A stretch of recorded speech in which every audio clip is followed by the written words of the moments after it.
एजेटीला म्हणजे काहीतरी नवीन टिप्स घेऊन आलाच समजायचं. आज आपण घेऊन आलो फोर्टेक्स ब्लाऊज बद्दल थोडीशी माहिती.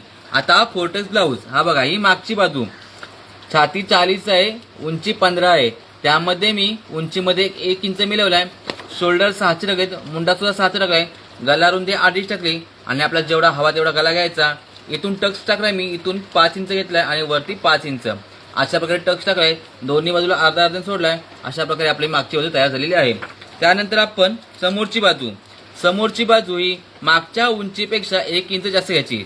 जर मागची आपण 16 घेतली होती तर ही आता 17 घ्यायची आहे. त्याप्रमाणे आपण तिथे 17 इंच घेतलेला आहे. त्या बघा, शोल्डर 6 घेतलाय, मुंडा सुद्धा 6 घेतलेला आहे आणि ते 4 टक्स टाकलेले आहे. आपण ह्या दोघांचा मध्य काढून आपण हा टक्स टाकला आहे. साईज मोठी आहे म्हणून आपण याची टक्सची रुंदी 3 इंच ठेवलेली आहे, उंची 3 इंच. त्यानंतर इथून एफसीचा माप घेतलेला आहे. एफसी आहे 40चा, 4.5 इंच आणि टक्स टाकलाय मी 3 इंचाचा. त्यानंतर गबलमधून मध्य पॉईंट काढून मी टक्स टाकलाय 3 इंचाचा.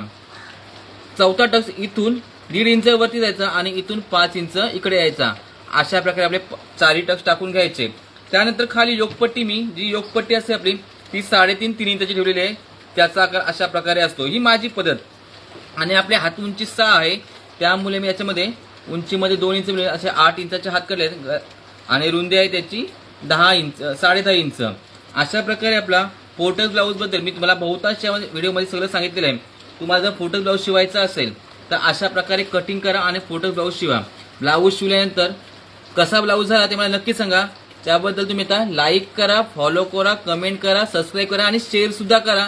आणि ब्लाऊज कसा वाटला, कटिंग कशी वाटली हे कमेंटमध्ये मला नक्कीच सांगा. रामकृष्ण हरी.